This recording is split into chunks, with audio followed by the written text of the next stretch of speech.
If you really want to solve the problem of journalism, you have to go where journalism is missing.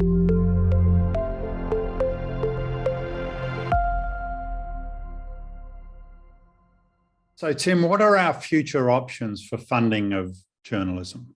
In the 21st century, they're increasingly limited. We found that a commercial model is only working for a few outlets, usually prominent ones, like here in the United States, like the New York Times is a profitable commercial outlet.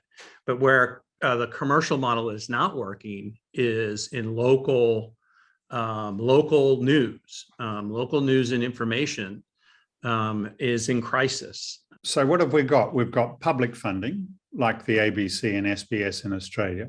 We've got philanthropy or private funding.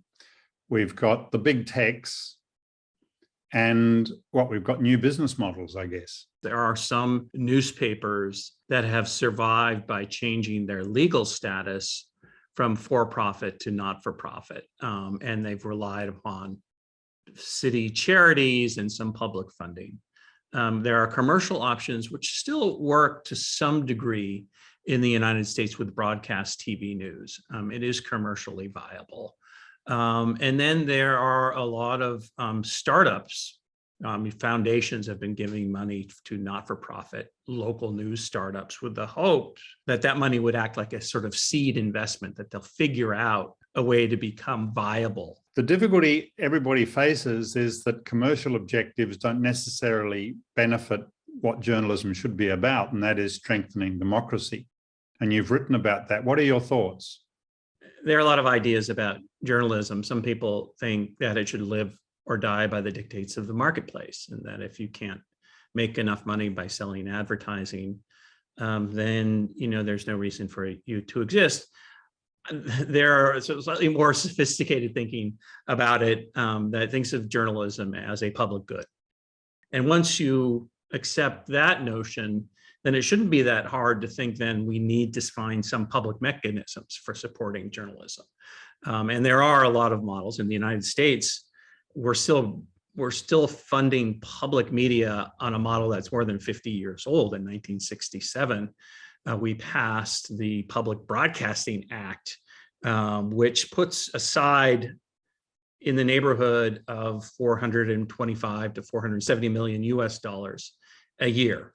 And if you break that down per capita, it's a paltry sum.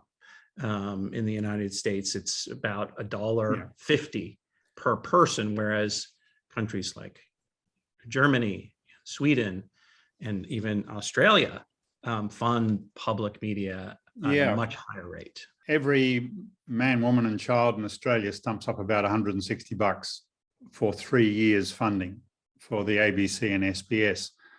But Australians who are involved in the future of journalism still think that that doesn't provide sufficient diversity. So there's a real challenge for the future, isn't there?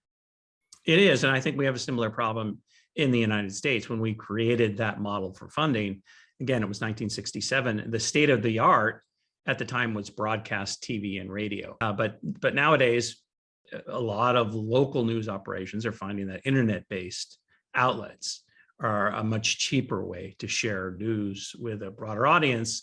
And it also allows them to go hyper-local to serve the local communities, communities of color, communities that are gather around a common interest that often aren't served by the larger public media outlets in the United States. We're talking about the Public Broadcasting Service and National Public Radio, which do an admirable job of covering the news, but depend upon money from donors who are largely white, college-educated to survive. Therefore, their news caters to their interests and not to the interests of the entire community. There's also a history of neglect in covering certain communities of color in particular, have been not only neglected by traditional news, in some cases, they've been victimized. And so any funding mechanism that you would create would have to try to correct that, as well as addressing this issue of news deserts, geographic areas where local coverage is lacking. How do you see the role of big tech? So as you know, in Australia created a bit of a benchmark. Yeah, so the bargaining code in Australia has been much talked about and emulated now. Canada is looking at doing something similar. In the United States, we have legislation that's been introduced. It's called the Journalism, Competition, and Preservation Act that effectively forces big tech into negotiations with news outlets. I've been critical of this model because it really is built on this idea of propping up an old model of journalism, the type of journalism that's often practiced by media conglomerates who are doing well. They are profitable. If you really want to solve the problem of journalism, you have to go where journalism is missing. And there are areas in the United States that are called news deserts that don't have news outlets. You can't bargain with an entity that doesn't exist. You need to create funding for innovative startups. So where do you see the future then? If the objective in the future is to have strong journalism that supports democracy, is trusted? I see public funding really as the future of local journalism. And a lot of people think that, getting the government involved in journalism is problematic. But there are several models that exist around the world that create a firewall between the supposed hot winds of political winds of government and independent local journalism. So we need to look at those. We need to look at ways to raise more money for local journalism. And we've proposed a tax on digital advertising.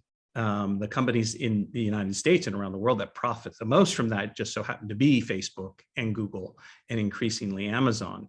That would then go into a general fund that can be distributed in a number of ways. Timothy Karr, greatly appreciated. Thank you very much. My pleasure.